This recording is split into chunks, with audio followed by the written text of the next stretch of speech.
If you're an Aquarius, know an Aquarius, or want to get to know an Aquarius better, this is the video for you because we are going to dive into the different essential oils that bring out the best in this star sign and also settle down some of their traits that we might not want too much of.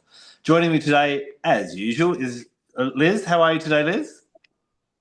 I'm very well, thanks. I'm really looking forward to this because I've really been sinking into vibrational aromatherapy this week, really thinking it through. And it's a great way to think about astrology, thinking about what signs represent and the sort of fields of essential oils marry up to get the same kind of vibration. So it's interesting to think it out and talk about that now. Very much so. And as we get to our last few zodiac signs, we started off with Aries at the start of this series, and Aries is considered the child of the zodiac. And now we're kind of getting into the grandparents and the kind of the wiser zodiac signs of life. Not necessarily saying that Aquarians are smarter than Aries, that would get us in trouble probably with the Aries, but there is that kind of higher realm thinking. And Aquarius, of course, is that sign of the humanitarian, the community, and being concerned about other people, which is such a big expansion from some of those earlier signs that are focusing on the practical, the physical, or themselves. Wouldn't you agree? Yeah, absolutely. I agree. And I think that it's a really valuable set of people to have us around us right now. Humanitarian endeavors when everything is going very self-centered. We're lucky to have these people, I think.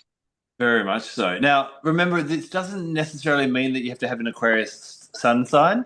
For me, example, my moon sign is Aquarius. So your moon sign represents what's happening within. So maybe I may not show myself to be quite Aquarian, but I think within there's lots of Aquarian traits bubbling within me. I also have had experience with great Aquarians. And also there's one of my mother's ex-husbands was an Aquarian. So I've kind of got some negatives to say about Aquarians as well. Do you have some prototype Aquarians in your life? Well, actually, my one of my sisters is an Aquarian.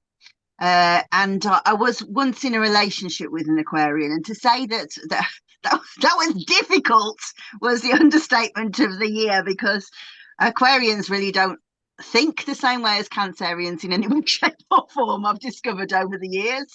So yeah, I think they're lovely people, and I really like their innovative nature. But where Cancerians like to be in a relationship and they like to be free. It's not great. They'd rather retreat up to the study and work out how to heal the world, wouldn't they? Exactly. Yeah. So let's look at some essential oils for them. First of all, how do we bring out this real kind of humanitarian, unique, quirky, innovative traits? One of my favorite oils comes with a bit of an Aquarian story. It's a very Aquarian story, actually. And it's around Zeus and Ganymede. And I have told this in previous episodes, so forgive me if I'm repeating myself again. But basically, Ganymede was this beautiful young man who caught the eye of Zeus, the king of the gods. And Zeus is like, I want to spend a bit more time with him. So he invited him up to Olympus, and so he could keep him around, made Ganymede his cupbearer. Now, Hera, or Juno, Zeus's wife, started getting a bit jealous because Zeus was preferring to spend time with Ganymede than he was with her. And so she plotted to get rid of him. When Zeus got wind of this, he actually gave Ganymede some tansy to drink, and it made him immortal. And then he placed him in the sky as the constellation Aquarius. Now, when we look at the symbology here, this relationship was an odd one. It was an unusual one. First of all, it was between a mortal and a god. It was two men, and it was also a younger boy and an older man as well. And that is typically that Aquarian way of doing things outside of the box. We don't always have to do things the way we did, which is very, very different to Capricorn, which we talked about last week, which really is an upholder of tradition and the structures. Aquarius almost wants to throw that out and go, how can we make things better? Aquarius is all about AI and technology and computers and things like that. The oil that ties in, now, it wasn't Blue Tansy that he gave him, but it was Tansy. I find Blue Tansy to really have a strong Aquarian nature as well. What's amazing about Blue Tansy, this chamomile, it's blue because the chamazoline in it makes it royal blue, and it really helps us to create this sense of dreaming. I love working with Blue Tansy, especially when people get older, because as children we tend to be very What do you want to be when you grow up? I want to be a unicorn trainer. I want to be an astronaut. You can be whatever you want. But as we get older and older, what ends up happening is that we have to start being realistic. And we forget how to dream to the point where our life becomes mundane and repetitive and non-stimulating. When we work with Blue Tansy, it gives us that permission to dream again, to start asking, what if? How maybe I could try something like this? And this is exactly that Aquarian nature. So whether we want to nurture that dreaming, innovative aspect of Aquarius or bring that into our own lives, even if we don't have much Aquarius in our birth chart, I think Blue Tansy is a beautiful one to use. And with that beautiful calming impact, a drop or two with your moisturizer. I did it last night. Focus on the third eye chakra, calms the skin, but also grants you permission to dream as well. I love that. I'd forgotten that myth, and I wouldn't have thought of tansy either. It's not really an oil I use. Well, blue tansy isn't an oil that I use, but I do really like the herb tansy, which is actually a hazardous essential oil, I have to say. But it pops up in unusual places. You can plant it, and it'll suddenly go, "Well, I can put that there. How come it's springing up over there?" So that kind of feels kind of Aquarian to me. I think that's a really interesting sort of myth that you've brought together. I like it a lot. What else you got? Mm. Now, again, we were talking a bit about community and helping out everyone and being generous and that type of thing, which is kind of what that Aquarian nature is. And if you wanted to find an Aquarian tree, look no further than the bitter orange tree. Very, very generous, and it's giving us oils from left, right, and center. We can get bitter orange oil from the fruit. We can get petitgrain from the leaves. But today I want to talk about orange blossom, which comes from the blossoms, and that's neroli. Now, Neroli has a long history of beckoning us outside of our comfort zone. Nymphs would use the scent to beckon young men and women out of their bedchambers at night. Ladies of the night would use it to attract clients. It would be scattered on the beds of newlyweds, and even Cleopatra combined neroli and jasmine, popped it on her sails as she sailed up the Nile to go and seduce Mark Antony. Now, in clinical studies, what they've actually found is when you diffuse neroli, it increases lateral thinking or encourages you to think outside the box. And that's exactly what Aquarius does. So not only does it have this nice kind of peaceful energy and really quite inclusive energy, and even helps us to connect with people a bit more, which I think is really important for Aquarians to make sure they don't lose that human touch when they're kind of working with that community or that humanitarian aspect, that they're not just purely in the head, that they are also in the heart. Neroli helps with that. But it will also kind of evoke that ability to come up with new ideas that are different. Because if we do what we've always done, we're going to get what we've always got. And both Neroli and Aquarius want us to go, but what else is possible? So I love them for the Aquarian energy. You're on a roll today, kid. That is another excellent recommendation. I have to say, I thought about a similar a way of doing things, and I think the citruses are so good for this sign because that they are, well, they're all about the head, aren't they? The way that they alter thinking. Um, I for a similar reason, I'd have probably gone for lemon because I call lemon Scheherazade, the beautiful woman in the harem who the sultan was killing off everybody because he was bored of them, and he drew and he said, right, I need this new courtesan to come to me, and poor old Scheherazade gets called, and she has to be really really careful that he doesn't fall into a system where he gets bored. And so for 1,001 Arabian Nights, she tells a different story every single night. And for me, that is just lemon. I can almost like see her surrounded by lemon trees and bowls of lemon as she's doing it, because lemon just has that way of just going, and what else? So like when you feel depressed or low or whatever, it's like, but also what other way can we do this? It's a fantastic oil. So similar kind of vibration, oranges and lemons. Interesting. It's really interesting because as we've had these conversations, we've been talking about opposing zodiac signs. So the opposing sign to Aquarius is Leo. Now, Leo is very much act now, think later, whereas Aquarius is think now, have a bit more of a think, contemplate a bit more, and then hopefully eventually we'll get into that state of action. So the citruses obviously have a strong connection to the sun. The sun is the ruler of Leo. And so bringing in a bit more citrus, a bit more joyous, a bit more vibrant energy can be really great for the Aquarians as well. And this is where we kind of need to look at what happens when Aquarius is a bit off form. So what I find here is Aquarians, because they are always dreaming up how to make the world a better place, sometimes they can get to that point where they have worked out what everyone needs to do and they're just waiting for the world to catch up.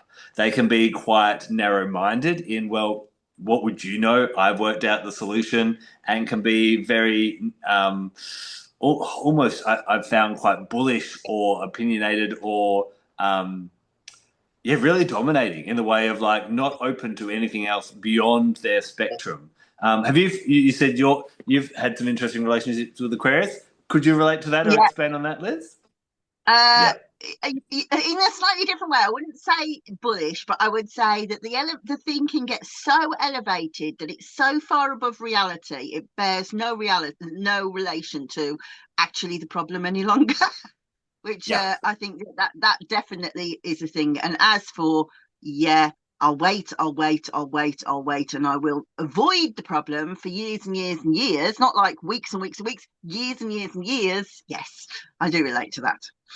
And so for me, I think this is where patchouli is really great. Patchouli is one of the ultimate oils at helping you bring you back to the present, be aware of your surroundings, possibly be aware of other people as well. I'll bring in my other oil at the same time. I'd also bring in spearmint. I find spearmint actually helps to increase our awareness of things beyond ourselves. So I kind of get this vision of the typical Aquarius of being locked away in the study, studying and coming up with theories and writing books and reading books and not realizing what's happening in the big wide world when they're out of touch.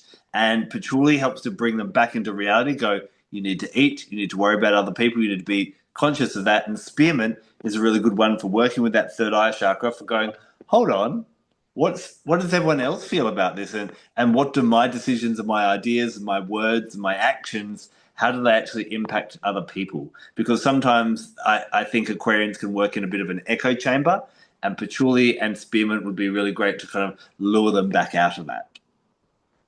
I really get those recommendations. Speak a bit more to why you went to spearmint there, because that's not a dimension I see of the oil. So explain that to me. Yeah, I find all the mints are really good at opening different types of awareness. Peppermint is a really great one for the obvious, and that's why I call it day mint. Whereas spearmint, I've found throughout my work and even in a few different historical references, where it was more to do with being aware of more subtle energies. So I like to work with spearmint once the sun goes down. I like to pair it with a bit of a technology detox, where we are kind of becoming more aware of the more subtle things that are within us, but also around us as well. In the past, we used to think, there were dragons and unicorns and fairies and all that type of thing. But I wonder these days whether, because we've got so many lights on and so many things beeping and making noises, that maybe the dragons and the unicorns are still there, but we just don't notice them. And spearmint kind of can help to open up that subtle awareness of those things on that mystical level. But from this Aquarian context, I guess it's more about just kind of missing things you might, noticing things you might normally miss because you're stuck in your own head. That is wild. I love that. I'm stealing it all. Thank you for that explanation. Do you know, I think this probably speaks to the differences between yours and my personality, which I think is always interesting when you're looking at aromatherapy, because and this is something that we don't really think about very much, is my perspective of what somebody's doing will be different to your perspective of what somebody's doing and how they're acting out. And this really does come to play in like the mind, body, spirit aspect of healing somebody. Now, for me, I wouldn't be looking to say to them, okay, open your perceptions. I'd be going, oh, will you please get out of your head? Because I'm just harsher than you, I think, as a person. And for me, I mean, Dex was editing our videos the other day and he went, oh, Mum, is there ever going to be a week where you don't recommend sweet basil? And the answer to that is no, probably not. Because I think that I've decided that I'm more and more like basil as I get older. But this idea that the Aquarians go up and up and up and up and up till the idea is so above what else is going on in the real world, I always imagine Sweet Basil as a sergeant major on the side of a plane, and somebody's dithering about actually jumping out and opening the parachute, and they stand there for ages and they're going like, but what if I fall? Oh, what if the parachute doesn't open? What if? And they just go, okay, bye. That is exactly what Sweet Basil's like. Get out of your head, get into your body, just do it. And I think that's really interesting that you would have said, okay, open your awareness, and I'd go, oh, will you stop? Yeah. You know, it's really interesting the fact that you brought up Basil. Of course, this is the second episode I've recorded today. Earlier today, I was talking to our good friend here in Australia, Debbie Atterby, and we were recording our latest one on Australian essential oils. She's been on our show before, and we do an Australian oil each month, and we're talking about strawberry gum, which is an amazing eucalyptus that everyone needs to know more about. We haven't had a chance to talk about it on our channel, but we were talking about oils that we hate, and she hates basil. And I know you two are such good friends, and you keep talking about it, and she runs away from it whenever she can. So that was quite Yes, ironic. I think it's probably like rosemary is for me, kind of too similar, because she can be bossy when she wants to be. She is one of my best friends, so I'm allowed to say that about her. But she can be bossy if she wants to be, and like I can be bossy. So I can imagine that she probably goes shh to it. Get out of here. Quite possibly. Let us know in the comments below if you are a fan of basil or not. There's a lot happening in the world right now. There's wars, there's financial pressures, there's health concerns, and all of this can be quite overwhelming. Just open up social media and you're going to be subjected with all these different things which can kind of drag you into more and more gloom. I've been reflecting on this recently, and then I think about when I just step out my own back door and immerse myself in nature. Nature helps us to find peace, harmony, and to put everything into perspective. Recently, I've wanted to try and help people to engage a bit more with nature through different gifts of nature, such as essential oils and crystals and so on. But being able to stretch out and reach people that way is often through that overwhelming social media. So I've come up with a solution. I've created a collective, a community where we can all gather and we can share our experiences with our oils, with our crystals, with nature, as the animals sing and dance and talk to us in different ways. And I'd like to invite you to join this community. It's called the Living with Nature Collective, and it is available to you to come in and interact and meet like-minded people. Our life is generated by what we give attention to, and it's time to start giving more attention to nature in a way that you're not surrounded by other barrages of information. I'd like to offer you a 7-day free trial for my new collective, and if you look at the link below, you can click today and check it out. Come in, introduce yourself, meet other people, and be able to experience live classes, pre-recorded classes, conversations, polls, work out what's happening astrologically, what crystals are the best for you right now, and have your questions answered by me and other experts as well. I'm really excited to launch this new initiative of the Living with Nature Collective, so please check out the link below, come say hi, and I look forward to seeing you there. But I'm really interested in, you said you've been diving deep into this vibrational aromatherapy this week, and what you've come up with for Aquarius. Well, I mean, really, this is what we do all day, every day, isn't it? When we're thinking about, right, what is the actual feeling that astrology, that astrological archetype has? What is it? How does it speak to the universe? How does it speak through us?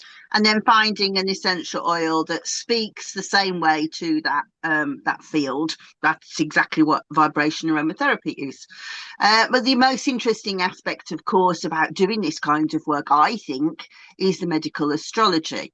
So because we're almost going from, we've been talking about the vibrational aromatherapy, mine goes actually into the physiological aspect of what does that archetype do. And with Aquarius, actually, it's quite interesting because it overlaps a lot with Aries, because Aries rules the blood, and the Aquarian archetype is all about flow, and so therefore it's about how the blood moves through the body. And actually, when we get onto Pisces, this becomes even more interesting in Pisces than it is in Aquarius. But still, we think about how the flow of the blood can be impeded, for example. So we might have things like varicose veins, or interestingly, I have a lot of Aquarius in my chart, even though it's not like sun, moon, or rising sign, but there is a lot of Aquarius, and that's probably where my innovative nature comes from. But also might be why I get blood clots. It rules dodgy blood flow. So for people who have that kind of tendency in the chart towards that slowing of the blood, we'll be thinking about oils that can thin the blood, like Holy Basil.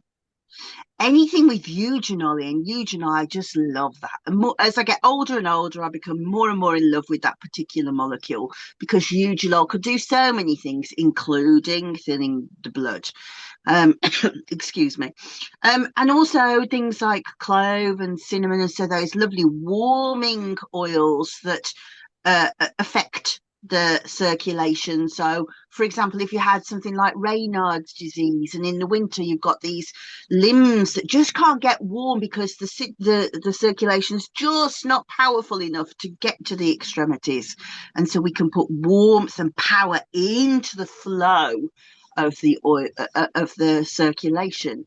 So those would be the sort of main recommendations. But you were talking about how we have like oppositional planets, and what's interesting is if you look at really old versions of medical astrology, and when I say old, I'm talking Roman, so like Claudius Ptolemy, he was like a first century Greco-Roman astrologer.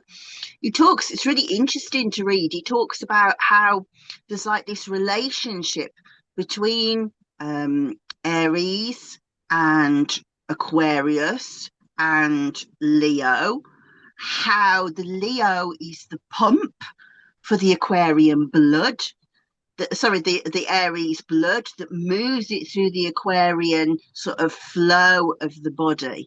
And so even though they didn't actually understand the anatomical structure of the body, they'd really got that energetic aspect of what the vibration of the planets was doing within the corporeal state. It's really, really interesting. Yeah, so can you explain that a little bit more? So is there also a relationship between those three zodiac signs, or is it just the heart to the blood to the veins type of thing, or is there so from the I don't know, in terms of like what you would, I mean, I'm sure if you put a lot of time into it, you could say, maybe they're cardinal signs or whatever, they're not. But no, what he was saying was that you kind of have to have this balance between the three signs within them. And so even when you have a planet come into hard aspect to Aries, there's a chance that it's going to be affecting your Leo, or it's going to be affecting your Aquarius, because it's affecting the blood. It need not necessarily be just only about the blood. It could be about the actual flow of the blood, or how it gets pumped through the body, which of course is the Leo heart.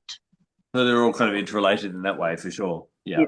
Mm-hmm. Mm-hmm. So your top oils for Aquarius, what would you go would be the your favorites? I think I would go Holy Basil for my very favorite, because I do think it has that kind of innovative nature about it anyway. It's an adaptogen oil. It can do fantastically clever things, but it thins the blood. I think then I would also go cinnamon, because I think, again, cinnamon's got that sort of sassiness that Aquarians have got. Like, I don't really, there's a bit of a sharpness to them. And if somebody is kind of stuck in the whole thinking wheel, then it kind of has that sort of energy of goes, come on, get some fire inside you. So I think that is a really good one. But I also think anything to do with circulation, to do with veins, geranium is good. And geranium's good for everybody. right? It's so good for sort of hormonal balance, for stress and stuff like that.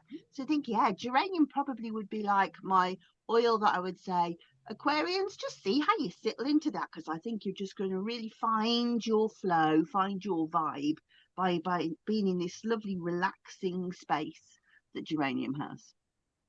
I think one final family of oils that we should maybe suggest for Aquarians as well is a common confusion about Aquarius is that they are not a water sign. Although Aquarius sounds watery and they are the water bearer, they're actually an air sign. And as you get to know Aquarians, you'll notice that they are very much in the head, in the mind, and not so much in the heart. But I think any of our leaf oils, especially I find small plant leaf oils. So that's like your peppermint, your basils, as we've talked about, your lemongrass, your marjoram, oregano, thyme. They all help to focus the mind. So they could actually be quite supportive of all the air signs, including Aquarius. But when they do need to open up their mind, then that's when you go for the big tree leaf or needle oil. So that's where you're looking at your cypresses, your spruces, your firs, your eucalyptuses, and so on as well. So I think Aquarian could really benefit from that toying around with opening and focusing the mind with the different leaf oils as well. Yeah, I love that. I think if people were interested in really sort of drilling down into this, one of the things that really inspired me when I started to write the book about sweet basil, I've got a book about sweet basil and a book about holy basil, was that people often threw them in together. And it was like holy basil does this because sweet basil does that. And when the deeper and deeper I went into them, I was like, these are so different. It's daft. They've got quite similar physiological skills, although holy basil is way stronger physiologically, especially on the blood. But emotionally, they're really, really, really different. And holy basil is Jupiterian, and it has that kind of expansive nature of being able to just like think. It's really, really philosophical. It's very dreamy. It's supposed to be the embodiment of the goddess Lakshmi. She's all about prosperity, but spiritual prosperity. So that really sort of leans into the good aspect of their nature, whereas sweet basil is very much about actually get out your head. So it's almost like the good side and the bad side. So it's not like me to really push my books on you, but I would say if you are an Aquarian and you really want to lean into this, I would say go and buy both those books, buy both oils, and really kind of go, okay, I really feel this. I feel what this is doing to my body, because I think it will really, really sink into your archetype of being able to say, okay, I understand this vibrational aspect of this is the good stuff. This is when things are not so good, and how I pull on that to be able to get back where I want to be. The humanitarian aspect of Aquarians is very inclusive of like, oh, we'll bring them in, and all the oddballs and all the unusual ones come in. And I think when I reflect on our discussion that we've had about Aquarius today, normally we're quite, these are the oils, and that's what we think. But today we've been like, oh, and these can come in, and these can come in. And in fact, why don't we just make all the oils Aquarian oils? Because that is very Aquarian in nature. One final thing I do want to share with you when it comes to Aquarius, I believe they're the light workers of the Zodiac. And especially when the moon is in Aquarius, this is the time when we work out how can we make this world a better place? And really, that is a question that all Aquarians ponder in one way or another. We would love to know which oils make you ponder. And if you are an Aquarius, make sure you leave a comment in the section below to let us know your favorite. And if one of them tickled your fancy a bit more, you'll start to see some other videos pop up around our heads around now, and you can check them out and go for a deeper dive as well. We'll see you next week when we dive in and finish off this series. Pisces, you've been very patient, and we can't wait to discuss you. Until then, take care and blessed be. Bye-bye. I'm Elizabeth Ashley, UK Director for the National Association of Holistic Aromatherapy and founder of the Aromatic Mystery School, where essential oils meet the deeper, more mystical side of healing. Here you'll explore the spiritual, emotional and energetic dimensions of plants and learn how to weave them into your own rituals and well-being practices. If you're ready to work in a way that nourishes both your soul and your senses. Join us at the Aromatic Mystery School. The link's right below.